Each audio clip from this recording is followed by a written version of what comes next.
Okay, let's have a look at this. So we have the Eight of Wands. Now, this can be, the energy picks up when the Eight of Wands comes in. It can be, it kind of denotes speed for me. I always see this as the minor arcana version of the Chariot. You know, and the Chariot's all about victory. And this is not exactly a victory card, but it does kind of indicate speed, things moving along, opportunities coming in, messages coming in. And I think that's how we get to the messages part, because, you know, messages can be opportunities. And this would be communication, back and forth communication, very rapid communication. Just be a little careful. You know, Mercury is retrograde. And I don't think that, you know, I mean, I'm saying this when my Instagram messed up on Thursday. So, you know, there can be problems with communications, but often it's that people are communicating differently. They're saying things that they wouldn't normally say because they feel a different way, right? Because Mercury is retrograde. So you might expect someone to say something a certain way, but just double check that, you know, you're getting the meaning right when the Eight of Wands comes up. One of my main ways that I love communicating is by voice notes, because it's much easier to misinterpret something that's written than it is something that's said. I mean, even if something's said, people can not fully comprehend where you were coming from. So it's about being very clear in your communications. But yeah, opportunities coming in, things picking up this week. So there's that kind of energy coming in. What is this to do with? Well, it may be to do with someone who's like this, the King of Cups. So it could be water energy, Pisces, Cancer, Scorpio. Doesn't have to be, right? They don't own the cards. They just lend their energy to it. And I do love the King of Cups because he is very nurturing, very caring, he's very kind of family energy, you know, he's romantic. He knows how he feels, but he is a king. And kings have reached mastery of this. So he has great control over his emotions. Not so much like the King of Swords. I mean, the King of Swords, he has emotions, but he just ignores them. He concentrates on the logic. This guy doesn't ignore his emotions, but he doesn't always express them until he's ready to. So there is that energy with the King of Cups, you know, he's going to bide his time. This could be someone that, you know, who has immense feelings for someone, but they're not saying it. Is that you, Leo? Is that you? I don't know, though. I'll be honest, because obviously, first of all, it's a general, so the energies can go both ways. But with this coming up, communication, and with some of these other cards, have a look how many cups came up. There is confusion that comes out of this, and I'm jumping ahead, but it's underneath him. So I feel kind of actually that the secrets do come out here, but we'll see. And it's to do with something from the past. The Ten of Cups comes up here. Now, this might be your idea of what the happily ever after looks like, right? Happy families, the white picket fence, or whatever it is that denotes your complete heart's contentment. Now, some of you might have felt that you had this in the past, and for whatever reason, it's gone. You know, it's gone. I'm going to read these two together, actually, because this is the present. We have the Six of Cups here. Because the Six of Cups, it's about thinking back to a time when you were happy, when you were truly happy, which would have been that. So these two cups, these two cards, they work really well together. And he's even looking towards this, right? So this could be someone from that you've known before, that you had feelings for in the past. Maybe they weren't communicated, or that they never told you how they felt. And I know I'm going it's a general reading, and it's supposed to be general, and I do usually stick to the general energies, but guys, it is kind of looks that way, right? Now, you're happily ever after, it can be in a work situation, but you apply that energy as it is. I can only go for the main story. As you guys have seen in previous weeks, I can go a number of different ways, but then I'd need like 2 hours for each video to give every single outcome. That's why I try to concentrate on just the energies. And that's how energies work, you know. We have the opportunity to use them in whichever way we want. So somebody's happily ever after might indicate some job that they want to work at, you know, and that this is your heart's desire, but you've not really been fully exploring it or going for it, but you've known that this is what you want, but you kind of gave up on that dream because this is that happily ever, whatever that happily ever after is for you. And now maybe some communication comes in and you think, wow, I actually can work at that place. A dream that you had before, right? Looking back at that. So see, it can be used in other areas, but let's stick to, this is something that made you really happy in the past. That you might have thought this was your be all end all. It might have just been the concept, you know, of your happily ever after. But whatever the Ten of Cups shows, I mean, this can be families. I don't really like it when cards like the Ten of Cups or the Ten of Pentacles get linked totally to family situations. For some people, they can be, right? But the actual energy of the card is What is it about that family? What is it about that? It's your heart's contentment. It's everything's complete. You know, you have the couple, you have the baby, usually you have like a beautiful house, the land, everything. All the cups are there, like the rainbow above them. It is the fairy tale happily ever after. For whatever reason, you're looking back at this. This could have been last week, last month, last year, whenever this was. And you're thinking back, you're looking back at this. Why?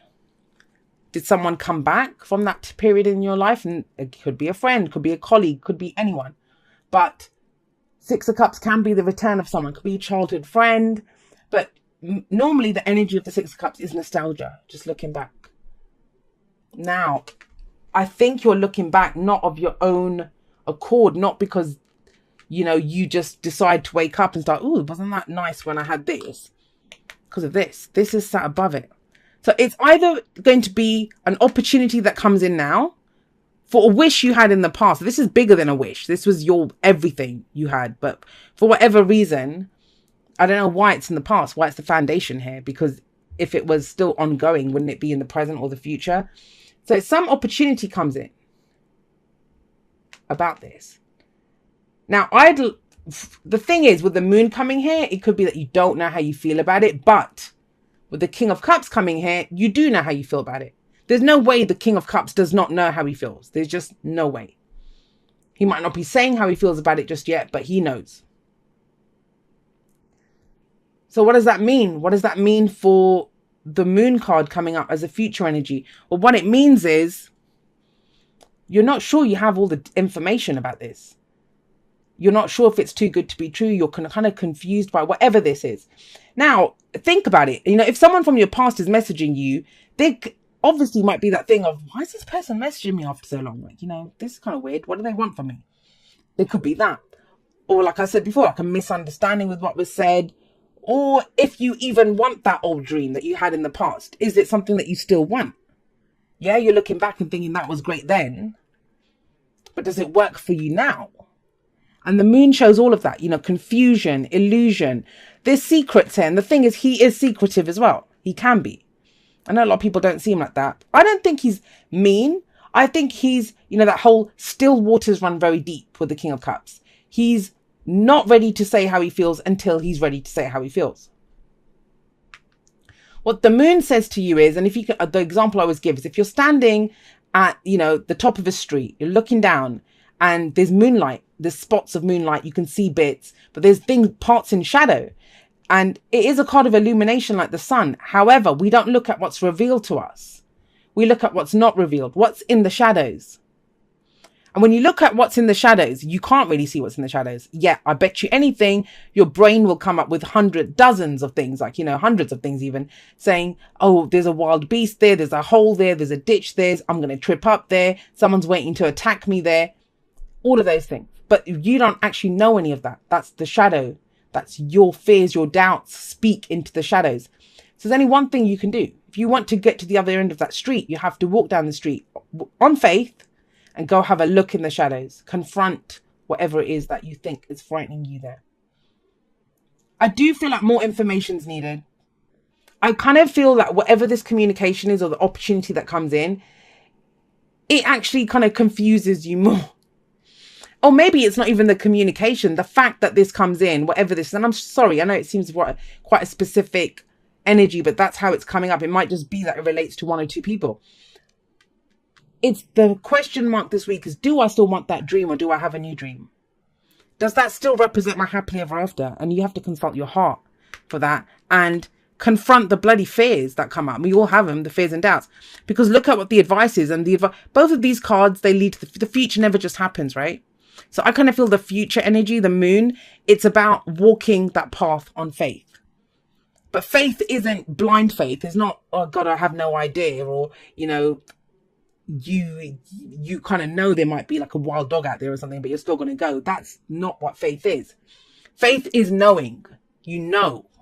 I know I can trust myself. I know I can handle this. That's why we can go on faith. And that's why we have the Page of Pentacles coming up as the advice. The Page of Pentacles says he's like the student, you know, that does all of his homework. He's doing the revision for the exams. Get more information on this. Try to look at the details of it. Go look at the shadows, right? Go look at the shadows. You don't have to try. I mean, you've got a king sat here. You don't have to trust the shadows. You don't have to trust anything outside of yourself. Trust that you will know your feelings, this, your divine guidance system. You'll know what to do with it. But if any opportunity comes in, the Eight of Wands is usually straightforward. Like, have a look, they're in formation. So, you know, they're usually straightforward, direct stuff. But I can understand, like with Mercury being retrograde, all the retrograde planets, there's a lot of kind of introspection, looking within. Like, what does this mean? Is this really for me? Have a look. Really have a look at what you feel. You know, what are the details, the practical details? Because I think the feeling stuff is all here. You know how you felt. You know now how you feel about this in the present. You know that you're afraid of certain stuff. So this is all very emotional energy coming up. But that's why the advice is, like, be a bit practical. Get as many details as you can. Have a look at this. This is kind of like the grunt work, the kind of boring little, reading the small print. That's what the Page of Pentacles is. He reads the small print. And I would say do that, because this is some massive energy coming in. Beautiful, not trying to downplay it in any way, because it's just that you have fears and doubts about it. So to allay your own doubts and fears, please read the small print, because you can be, look at them. They're just looking up at the rainbow of cups. It can be kind of, you can be bedazzled by it. It can be very distracting to think, oh my God, I've got all that there. But I will say this about the Page of Pentacles. Sometimes when we look close, right, it doesn't look like much. And we think, is that all there is? Like all of this fanfare and all of this? But it's something that can build into something huge. You know, it can become something much bigger with the Page of Pentacles showing up here. Pages, I always say this, they're like aces for me. Yeah, like the Ace of Pentacles, right? So let's see what we have coming up from the Oracle cards for you. We have true love. This love is a once in a lifetime love. That's how it kind of feels. And you know, the thing is, a lot of times when we encounter something that feels like, you know, like, oh my God, I'm never going to love anything as much as I loved this before. This could have been something from the past. Like, this might be a brand new situation that's coming up, a brand new person that you meet, someone that you're communicating with or on offer. And it's just reminding you of the situation in the past.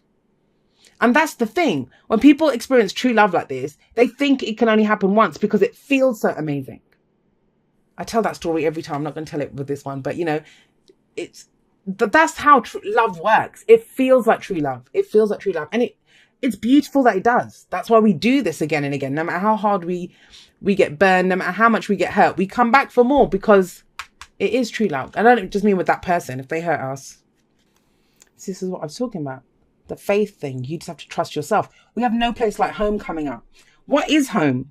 It's the place where we're the safest, where we feel secure, right? Where we get comfort. And this card reminds you that you always have a safety, security, all of that stuff in your own being. You provide that for yourself. So you don't have to ever be afraid wherever you go. You know, you are your own home and you can trust yourself. Now, how do you keep yourself safe, or how do you bring yourself that comfort? By being authentically who you are. And I'm kind of getting this, that is secretive energy in the middle. That is secretive energy in the middle. Now, it might be that the Page of Pentacles is telling you to go slowly. If you think things are being hidden from you, that something's being shown to you kind of very kind of salesman-like. Oh, here, look at this. And you're being kind of bedazzled by it. Take a look under the hood, right? That's what the Page of Pentacles says. Go slowly. You know, you don't just have to buy the car because it's got shiny red paint on it. Have a look under the hood. Check it out. See, and I said hood. That's so American. Bonnet. We say the bonnet, but I hang around with too many Americans. That's what the problem is. But yeah, you know, it's very much this energy of, it's okay to go and explore it. Whatever this energy is, however you're feeling, it's fine to go and explore it because you will keep yourself safe. And this card talks about authenticity. So if you're feeling something, authentically express from that emotion. You don't have to hide it. If you're not trusting what someone else is expressing to you, say that and say, I want more information. Let me have a look here. What's going on? Right. Let's get you a postcard from Spirit. It says, Dear you, human beings spend a huge percentage of life asleep, not just in bed, but the kind where you forget you are a spiritual, immortal being taking on a temporary human form. It's not your fault. Everyone suffers from spiritual amnesia once in a while. As you develop an identity, an ego, you begin to see through the eyes of a small self and have less connection to your soul self. You may not recognize this is going on, but you sure can feel it. We're here to remind you to look through your soul's eyes and see that magic is everywhere. Infinite potential lies in spirit, who is teaming with you to fulfill the contract you made to contribute to the evolution of the whole world. Wake up and remember that all the help you need is orchestrated in the invisible realms. Your mind, in alignment with divine intelligence, is unstoppable. The world is yours to co-create. You are so loved and we are all behind you. And I'll say this. I mean, I know wands for me, that's the energy that we put out into the world. So that is kind of manifestation energy, but you have that underlying. But then it's our emotion, right? That's our vibration. How do you feel about this? That's what you need to get to the bottom of this week. How do I feel? And that might be why you want to go slowly. That might be where you want to take things apart and have a look at it properly. Say, well, do I really feel that way about this? Or am I just remembering how I used to feel? That once upon a time, this would have been an amazing offer for me, or this is what I wanted. Do I still want that though? And if you don't want it, why? Is it because of fears and doubts, or because you have feelings for something else now? Because the King of Cups, he always knows how he feels. And you know, if you watch my last week's videos and I talked about being awake and asleep and all the stuff, I don't usually like those kinds of terms, but you know, they are words, and unfortunately, you know, semantics is a thing. I think this is about waking up to how you feel now. Sometimes we can have a dream in the past that was amazing, but we might not want that anymore because we change, right? We do change. And this, like I said, it can be last week, last month, last year. You may not want this anymore, but it is an opportunity nevertheless.